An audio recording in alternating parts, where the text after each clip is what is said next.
Hey guys, and welcome to Should You Buy It, where all we do is talk a little bit about the game and whether or not we think it's worth the cost.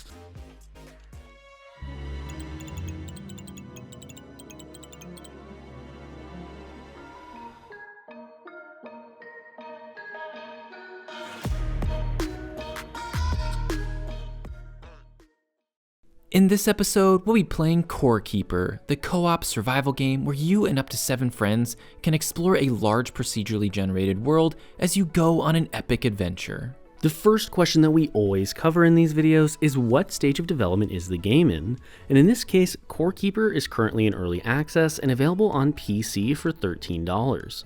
So what exactly is the game? Well, Core Keeper is a top-down survival adventure game that takes heavy inspiration from its predecessors. It has elements of games like Valheim, Terraria, Starbound, Factorio, and Stardew Valley. Now, to be fair to all of our viewers, there will be some minor spoilers in this video. However, we will do our absolute best to keep it to as minimal of an amount as we can while still making the video both entertaining and informative. With that being said, let's start off by talking about the main progression mechanics of the game. To understand them, you first need to understand there are character progression mechanics and world progression mechanics. This means that the world itself is not actually tied directly to your character. This works much in the same way that Terraria does. You first will have to create a character which will have his own stats and equipment that he can move around from world to world freely. This means that if you play on solo with that character on a personal world that you have created, you can also play on the same character on a friend's world. That character can then also gain skill points by participating in certain activities such as mining, running, fighting, gardening, cooking, and more. The world also has certain progression-related mechanics which come in the form of powering your core. The way this works is that you power it up by inserting fragments collected from various bosses. Once it's powered, it unlocks some special items that you can craft. One such example of an item is something that lets you teleport back to your core so you don't have to deal with all the mobs or just simply don't have to make that extremely long run back. Core Keeper's main gameplay loop essentially requires you to go to each zone in a specific order. The way this works is pretty straightforward. In order to mine things in the starting dirt biome, you only need to use your bare hands. However, in order to mine things in the clay biome, you will need a bronze pickaxe. To get the bronze for said pickaxe, you will have to mine in the dirt biome. Then, to go to the next biome, you will need a tin pickaxe so that you can get to the iron in the stone biome. This process continues all the way up to the game's current endgame biome and resources. However, in order to prevent the players from just completely ignoring all the bosses within the game, they have implemented a special item that will drop from certain bosses that then must be plugged into your core. I don't want to spoil too much here, but in order to progress to the endgame area, you will need to have defeated and placed each of the boss's items into their respective slots and turn on your core. This works as a kind of gateway mechanic, similar to how Valheim does, where you have to kill each boss in order to progress further. It's worth noting that unlike Valheim, you do not have to kill each of them in order to progress rather significantly far into the game, but only must kill them to get to the actual late game areas. So now let's move into the pros and cons section for the video. First up for the pros is that Core Keeper has a great gameplay concept. It takes the best elements from games like Terraria, Valheim, and Stardew Valley, then puts them together for an amazing experience.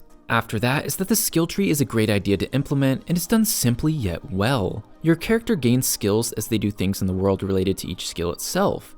This gives the player a great sense of progression and satisfaction, as normally in these types of games it's primarily gear progression rather than character progression. Another pro is that Core Keeper has a great foundation to build upon. Rather than releasing an extremely buggy early access title like most survival games do, they have given us a mostly working and enjoyable experience. And finally for the pros is that the combat feels very responsive when compared to things like Stardew Valley. There is honestly not really a lot to say here other than the fact that the combat just feels extremely fluid for a top-down survival game. Now for the cons. First up is that the game currently suffers from some rather serious bugs at the current time of recording this video. The one I personally have experienced is this weird bug where you kind of become a ghost outside of your body.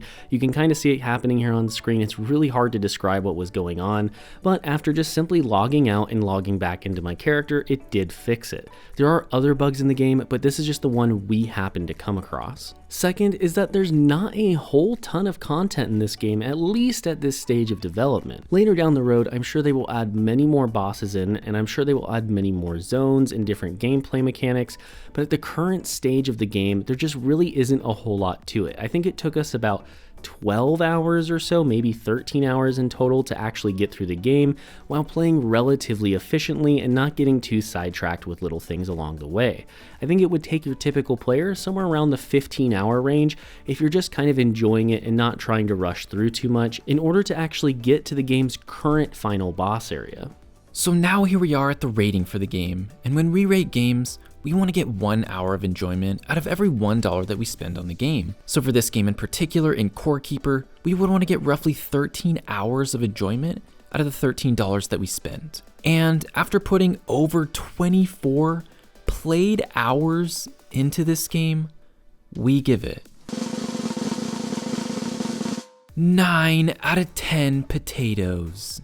Core Keeper was an absolute treasure just waiting to be uncovered by its players. If you are a fan of Terraria, Stardew Valley, or other similar games, then I'm positive that you are going to have a good time with this one as well. Core Keeper has so much potential for its future as they have a rock-solid gameplay concept and game mechanics to build upon. Although the game is definitely lacking overall content in its current state, and it does currently also have its fair share of bugs, the future of this title is definitely a bright one. Therefore, we feel that Core Keeper is without a doubt worth the cost. Before you guys go, thank you so much for watching this video, and if you did like it, make sure you smash that like button and subscribe for more survival game content. If you do want to see more Core Keeper content, make sure to comment down below, or maybe go check out our Discord channel. Otherwise, thank you so much to our members and subscribers, thanks for watching the video, and we'll see you next time.